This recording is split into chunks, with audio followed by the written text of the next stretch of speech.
तो अब हम जो है स्थायी किश्त पद्धति फिक्स इंस्टॉलमेंट मेथड से नया प्रैक्टिकल करने जा रहे हैं, जिसमें आपको मशीन अकाउंट बनाना सिखाया जा रहा है।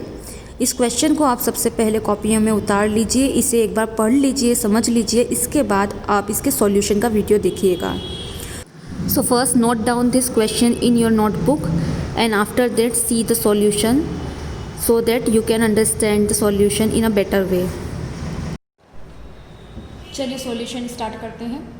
अगेन हम जो कर रहे हैं अभी भी फिक्स इंस्टॉलमेंट मेथड ही कर रहे हैं। और मशीनरी आप क्वेश्चन में देखेंगे तो आपको लिखा हुआ है कि आपको एक मशीनरी अकाउंट बनाना है 3 साल तक के लिए, ठीक है। तो आपको परचेस प्राइस दे रखी है मशीन की और उसको लगाने के मूल्य, उसकी स्थापना भी है, दैट मीन्स इस्टेब्लिशमेंट एक्सपेंसेस भी दे रखे हैं, और उसकी रेसिडुअल वैल्यू मतलब अवशिष्ट मूल्य भी दे रखा है। तो सबसे पहले हम डेप्रिसिएशन कैलकुलेट करेंगे। तो आप सभी को पता है डेप्रिसिएशन का फॉर्मूला। अगेन ये मुझे लगता है अभी तक तो आपको आ चुका होगा। Annual depreciation is equal to कुल लागत, total cost of assets minus scrap value that means residual value अवशिष्ट मूल्य, और divided by estimated life of the assets, अनुमानित जीवन काल जो भी संपत्ति का है उसका। तो हमको टोटल कॉस्ट कितनी हो जाएगी कि हमने मशीन को ख़रीदा 20,000 में, लेकिन टोटल कॉस्ट में सारे एक्सपेंसेस भी क्या हो जाते हैं, प्लस हो जाते हैं, जो जिस दिन मशीन खरीदते हैं उस दिन अगर लगे हो तो यहाँ मशीन को लगाने के लिए और इसकी स्थापना करने के लिए 2,000 रुपये और लगे हैं। तो मतलब हमारी टोटल कॉस्ट जो है वो हो गई 22,000, 20,000 प्लस 2,000। उसके बाद आपको रेसिडुअल वैल्यू और अवशिष्ट मूल्य दे रखा है 1,000 का, और जीवन काल जो है वो 10 साल का दे रखा है, 10 ईयर्स का, ठीक है। तो ये आपके 22,000 तो ये हो गई मशीन की कॉस्ट। उसमें से आप 1,000 उसका स्क्रैप वैल्यू माइनस कर देंगे, तो ये आपका बचेगा 21,000, ठीक है, डिवाइडेड बाय 10, और आपका डेप्रिसिएशन आ जाएगा 2,100 रुपीज़। ये आ गया हमारा एनुअल डेप्रिसिएशन। एनुअल डेप्रिसिएशन मतलब 1 साल का, या हम बोल सकते हैं 12 महीने का डेप्रिसिएशन। तो अब आप इसको याद रखिएगा, हमारा 1 साल का डेप्रिसिएशन कितना है, 21 दिन। अब हमको 3 साल तक मशीन का अकाउंट बनाना है, तो आपको ऐसा फॉर्मेट बना लेना है एकदम मशीनरी अकाउंट। नॉर्मली आप लेजर अकाउंट बना चुके हैं, तो लेजर अकाउंट का ही फॉर्मेट है ये, ठीक है। तो ऊपर डेबिट क्रेडिट लिखना है, मशीनरी अकाउंट लिखना है, date particular journal folio amount, date particular journal folio amount.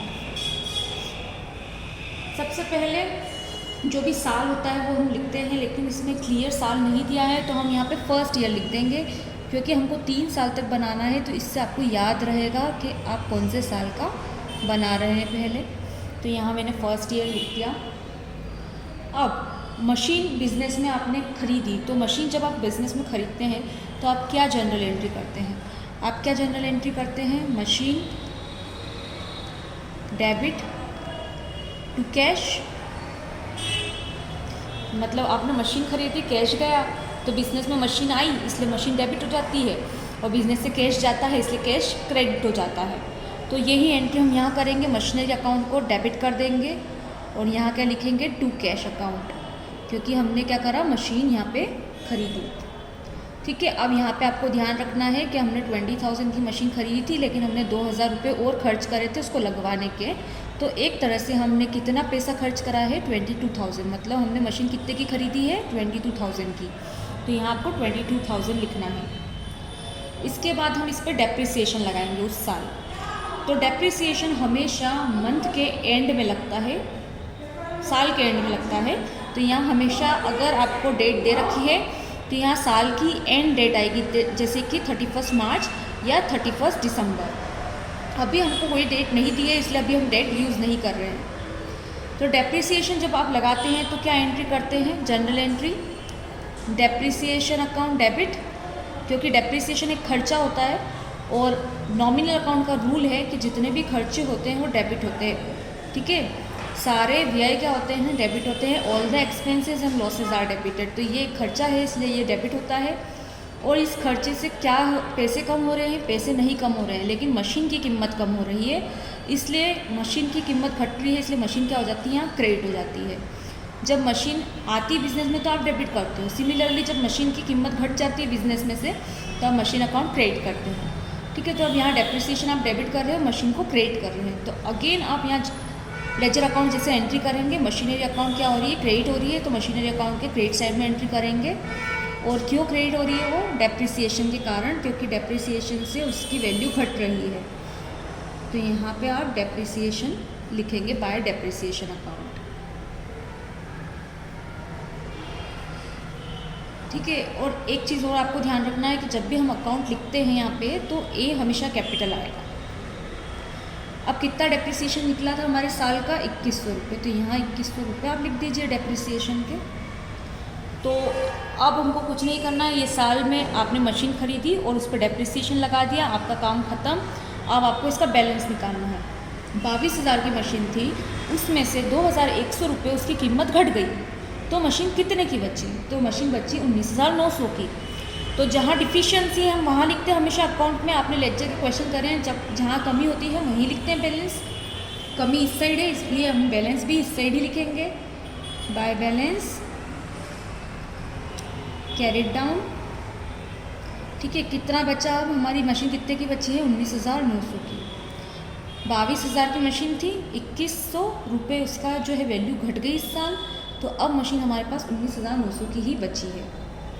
और बैलेंस हमने इस साइड इसलिए लिखा है क्योंकि कमी इस साइड ही है। इसके बाद आप टोटल कर देंगे इसको, टोटल एकदम आमने सामने होना चाहिए।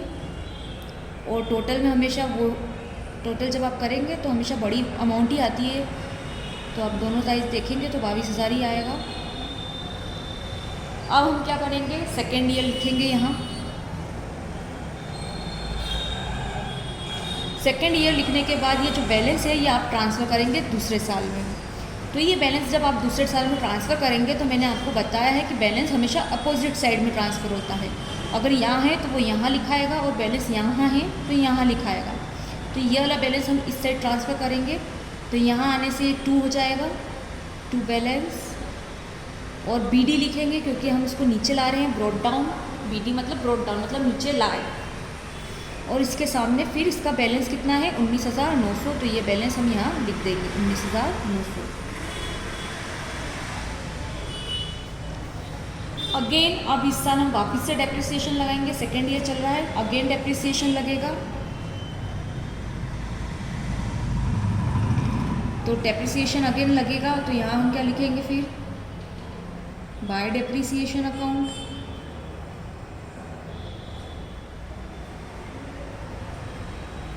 आपको ध्यान रखना है, डेप्रिसिएशन की एंट्री याद रखना है कि डेप्रिसिएशन एक एक्सपेंस होता है, इसलिए डेप्रिसिएशन अकाउंट डेबिट होता है। मशीन की कीमत घटती है इसलिए मशीन क्रेडिट होती है। ठीक है, मशीन आपने खरीदी थी पहले साल में, दूसरे साल में तो आपने मशीन नहीं खरीदी है, इसलिए यहाँ पे हमने कैश अकाउंट नहीं लिखा है, सीधे बैलेंस लिया है इसका। तो अगेन हमारा डेप्रिसिएशन कितना आया था, 2100, तो 2100 रुपये आपको वापस से लगा देना है। और उसके बाद फिर से आप क्या करेंगे, बैलेंस निकालेंगे, तो आप देखेंगे तो कमी फिर से इसी साइड आएगी, इसलिए आप बैलेंस यहाँ पे ही लिखेंगे, बैलेंस कैरिड डाउन। ठीक है, अब आपकी मशीन थी 19,900 की बची हुई दूसरे साल। सेकेंड ईयर में 19,900 की मशीन बची थी, उसमें से फिर सेकेंड ईयर में 2,100 रुपये फिर से कम हो गए। तो अब आपकी मशीन कितने की बची है, अब आपकी मशीन बची है 17,800 की। अगेन आप टोटल कर देंगे इसके नीचे, तो ये आपका 19,900 आ जाएगा टोटल। ठीक है, 2 साल हो गए, हमको 3 साल तक का बनाना है अकाउंट, तो फिर इसको वापस से ट्रांसफ़र करेंगे थर्ड ईयर में। तो यहाँ आप थर्ड ईयर लिखेंगे।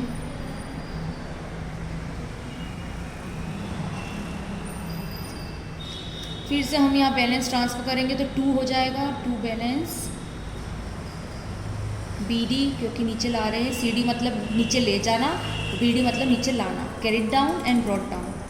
तो हमारा कितना बैलेंस बचा था आपकी बार, 17,800। तो ये 17,800 की मशीन तीसरे साल में हमारे पास कितने तक की बची, 17,800 तक की मशीन बची है। अगेन हम क्या करेंगे, डेप्रिसिएशन लगाएंगे। फिर से ये एंट्री फिर से इसी जनरल एंट्री से हो रही है, डेप्रिसिएशन डेबिट टू मशीन। तो मशीन अकाउंट के क्रेडिट साइड में फिर से डेप्रिसिएशन।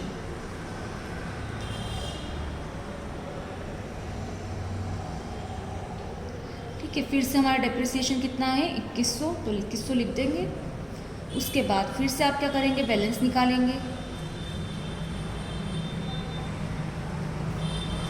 ठीक है, अब 17,800 की मशीन थी, उसमें से 2100 रुपये उसकी वैल्यू घट गई, उसकी वैल्यू कम हो गई। तो अब आपके पास कितने की मशीन बची, 15,700 की। आपको इसमें से इसको माइनस करना है, तो आपकी बची हुई मशीन की वैल्यू आ जाएगी। नीचे अगेन आपको टोटल कर देना है।